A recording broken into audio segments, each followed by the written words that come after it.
On se retrouve sur cette nouvelle vidéo pour parler ITK petit radis de printemps. On va regarder toutes les étapes, semis, semoir, préparation de sol, récolte, arrosage, irrigation, c'est la même chose.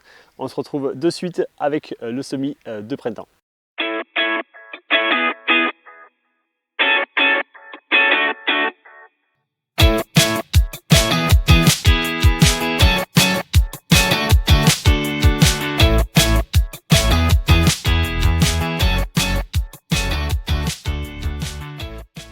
Alors la première étape pour bien réussir un semis direct en maraîchage, c'est d'avoir un semoir.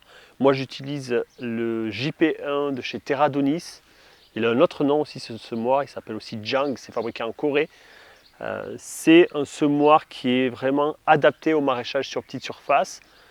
C'est pas vraiment adapté aux jardiniers amateurs, hein, ça coûterait un peu trop cher, on est quand même dans les 500 € il me semble de mémoire, mais il a peut-être augmenté depuis. Pour les jardiniers amateurs, sachez qu'il y a des semoirs aussi amateurs qui existent, que j'ai utilisé moi pendant de nombreuses années, type le Sem2 par exemple, ça c'est un semoir qui ressemble un petit peu ça, mais plutôt gamme amateur. Pour les professionnels, voilà, moi je recommande vraiment ce semoir Terradonis qui est très versatile, il nous permet pour ma ferme de couvrir l'ensemble de mes semis, donc carottes, radis, jeunes radis, donc radis-bottes, les radis d'automne, les navets, je fais même de l'haricot vert avec, du pois ça peut passer, là où ça ne va pas passer, ça va être les très grosses graines type fèves. Certains haricots aussi ne passent pas au niveau des disques, mais voilà, à part la fève, en fait, il n'y a rien qui empêche le semis avec ce semoir. Donc un semoir professionnel, hein, je le rappelle, il y a déjà des vidéos sur ce semoir là, mais vous allez avoir une trémie qui va nous permettre de mettre nos semences qui s'enlèvent et on peut justement changer les semences facilement avec des rouleaux à l'intérieur. Chaque rouleau est adapté à des types de semences et on va avoir des pignons à l'intérieur aussi, donc de l'engrenage qui va nous permettre d'avoir différents réglages aussi qu'on va adapter à chaque semis. On retrouve le soc dessous qui va ouvrir le sillon et refermer le sillon. Là aussi, différents socs disponibles. Moi, je vais utiliser deux socs différents en fonction des semences. Voilà. La roue plombeuse derrière qui referme et qui appuie fortement le sillon. Dernier élément peut-être qui n'est pas toujours habituel, c'est cette boîte-là qui va me permettre moi de stocker à la fois tous mes différents rouleaux. Donc ça, c'est les rouleaux. On va avoir des rouleaux différents en fonction des semences. Les pignons aussi. Donc ça, c'est les pignons qu'on modifie et qu'on change dans l'engrenage en fonction des semences. Et bien sûr, ma petite feuille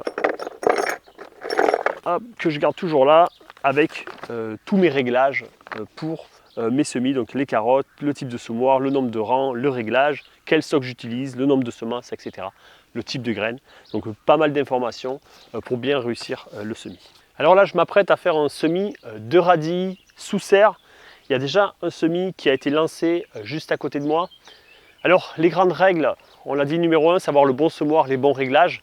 Numéro 2, avoir un sol bien préparé. Donc, tous mes semis directs le sol aura été préparé avec le BCS et la herse rotative en amont. Ça, c'est la préparation du sol, donc avoir quelque chose d'assez fin pour pouvoir semer et avoir une levée régulière.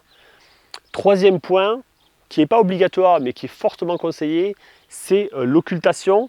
J'en parlerai un peu plus avec les carottes, mais généralement, avant tous mes semis, je vais avoir une occultation, c'est ce qu'on peut voir ici. J'ai ma bâche noire, donc ma bâche d'ensilage qui a été posée après la préparation du sol et donc qui va être maintenant retirée. Je vais pouvoir semer. Pourquoi ça? Mais ça aura permis de faire un faux semis, donc il y a des mauvaises herbes qui auront germé dessous, qui seront mortes parce qu'il n'y aura pas eu de lumière. Donc je vais avoir une planche qui va être sans herbes indésirables et je vais pouvoir semer et du coup avoir un semis le plus propre possible, donc sans compétition avec les autres plantes.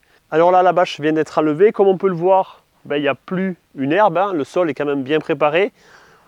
Je vais passer un coup de râteau, mais alors là vraiment léger parce que l'idée c'est de ne pas faire remonter des semences, ça serait dommage, on perdrait le gain d'avoir mis la bâche. Juste pour être sûr que je n'ai pas des gros résidus de culture, des choses qui pourraient empêcher le semoir de bien fonctionner. Donc j'y vais vraiment léger en surface pour niveler. Niveau stratégie du radis, c'est d'essayer d'en avoir chaque semaine pour chaque marché. Pour cela, il va falloir avoir plusieurs planches, en fonction aussi de votre débouché. Hein. Si votre planche fait un marché ou deux marchés, enfin une semaine ou 2 semaines. Généralement, moi, une planche comme ça fait une semaine. Donc, il me faut beaucoup de séries pour pouvoir faire toutes mes semaines. Donc, l'idée, c'est d'avoir un enchaînement de radis avec au moins 6 planches de radis. Ça me permet de faire comme ça ma rotation. 6 planches, ça fait presque du coup 1 mois et demi entre 2 radis les plus éloignés. Donc, ça me permet comme ça d'avoir assez de radis pour chaque marché. Donc, la stratégie, c'est d'avoir toujours du décalage. Donc, c'est ce qu'on peut voir là, avec 2 radis à 2 stades différents. Dès que je suis au stade première vraie feuille, hein, donc première vraie feuille, ça va être la feuille du milieu. Vous avez les 2 cotylédones et première vraie feuille. Ben, j'enclenche mon radis suivant. C'est pas forcément planifié au jour le jour. Hein. C'est vraiment en fonction des stades. Donc là, on a le premier stade. Il va bientôt être prêt à récolter. Deuxième, et là, je vais faire mon semis. Et comme ça, je vais enchaîner. Dès que mon troisième, il sera au stade première vraie feuille, ben, je vais faire mon quatrième, etc., etc.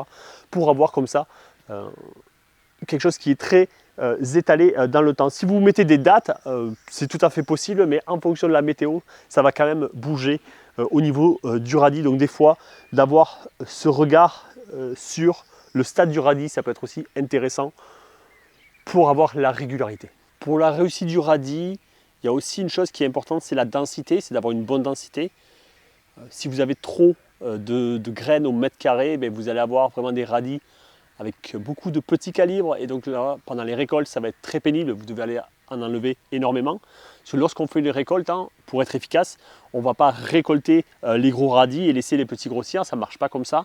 On récolte toujours en avançant sur sa planche, donc on récolte tout, et l'idée c'est que tout soit au même stade, et ça c'est vraiment le réglage du semoir, la bonne préparation du sol, la bonne semence, qui fait que vous allez avoir un stade régulier. Donc là, quand je vois cette densité-là, je sais moi que ça va être bon. De toute façon, c'est des réglages qui sont déjà utilisés depuis longtemps. Donc faites attention à ça.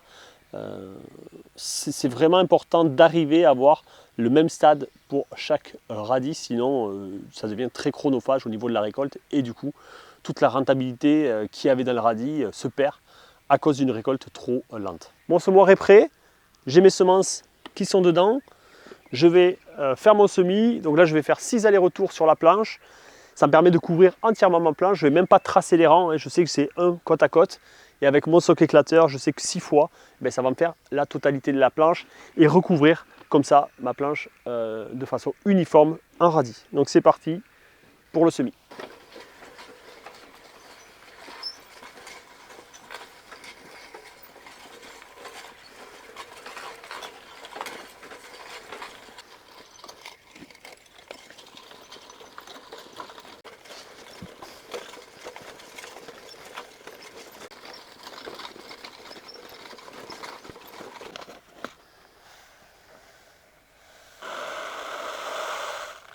Le semis est terminé, donc obligatoire, hein, derrière le semis, gros arrosage. Donc là, je vais mettre 1h30, donc à peu près 15 mm d'irrigation par aspersion dans la serre pour être sûr que ma semence démarre le plus vite possible.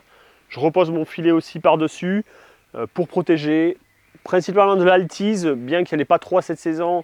Et en plus, on est sous serre, donc on est assez protégé, mais ça va aussi limiter l'évapotranspiration, donc l'évaporation plutôt même du sol, et protéger un petit peu du froid de la nuit, donc garder une meilleure chaleur, donc avoir un lever plus uniforme. Niveau irrigation, après ce plein du sol entre guillemets, lorsque vous avez fait votre semis, ben, c'est quand même important d'avoir une irrigation fréquente, hein, sous serre notamment, mais même en plein champ, pour le radis, pour avoir un radis qui soit tendre, qui ne pique pas aussi. Ça vient vraiment de l'irrigation. Donc pas besoin d'avoir des irrigations trop longues avec beaucoup d'eau qui va en profondeur, mais plutôt fréquentes. Donc on va être au moins à 2 irrigations par semaine à l'aspersion, entre 5 et 10 mm. Alors c'est une grosse fourchette, il faut faire attention évidemment de la saison, s'il fait beau, s'il fait froid. Un radis qu'on sèmerait au mois de février n'aura pas du tout les mêmes besoins qu'un radis au mois d'avril ou au mois de mai. Donc ça, c'est vraiment à adapter à la saison. Voilà, avoir un sol frais, c'est que là, je ne suis pas dans un sol sec ni gorgé d'eau. Et c'est ça qu'on recherche en permanence sur le radis. Pour ceux qui n'ont pas les filets anti-insectes, le fait d'avoir des irrigations fréquentes va aussi limiter les altises. Voilà, pour l'eau, quand même très important hein, pour le radis. Niveau variétal du radis, moi c'est quand même quelque chose que je fais depuis très longtemps et je suis convaincu par cette variété, j'en ai jamais changé. Peut-être qu'il faudrait que j'essaye, après 15 ans de culture de radis, je fais toujours le même radis. C'est le radis Rax, donc un radis rond, rouge, qui creuse pas, qui est pas fort, même quand il est un peu gros, il ne creuse pas, il est très apprécié sur les marchés et il sort un petit peu de la norme que du radis 18 jours, là, le radis blanc et rouge long que je ne fais pas. C'est vrai que ces radis ronds, moi j'en suis vraiment amoureux. C'est un radis qu'on retrouve un peu partout chez tous les fournisseurs professionnels de semences. Pour toujours avoir la meilleure uniformité, moi j'aime bien utiliser des graines calibrées. C'est toujours un peu plus cher, mais en fin du compte, sur une planche, lorsque on fait des comparatifs entre graines calibrées et graines non calibrées, on se retrouve avec 25-30 bottes de plus. Et ce plus de 30 bottes vous fait justement l'économie, enfin, en tout cas compense le coût de la semence calibrée. Pour avoir un ordre d'idée, sur une planche comme ça, donc de 20 mètres, 75 cm standardisée, on va tourner autour de 130-140 bottes par planche. De radis, évidemment ça dépend du nombre de bottes, du nombre de radis qu'on met par botte, mais nous on fait des belles bottes. Du radis rond, on est autour de 20-25 radis par botte. Ben voilà, on a vu quelques étapes essentielles pour la culture du radis. Moi c'est une culture que j'apprécie vraiment au printemps. Les clients aussi apprécient cette culture, je trouve que c'est vraiment dommage de s'en passer. Avoir du radis sur son stand, des premiers marchés hein, de fin mars jusqu'à fin juin, j'ai pas trop dit jusqu'à quand, c'est vrai que je fais plus de radis-bottes moi l'été, mais jusqu'à fin juin, c'est le bon créneau là pendant 3 mois, avoir du radis-bottes sur tous ces stands. C'est un petit défi qui est intéressant mais qui est tout à fait faisable. Donc voilà, je vous invite à travailler cette culture. Si vous voulez en savoir un peu plus sur le JP1, il y a aussi une vidéo qui reprend en détail toutes les fonctionnalités et ça va compléter l'itinéraire ITK du radis.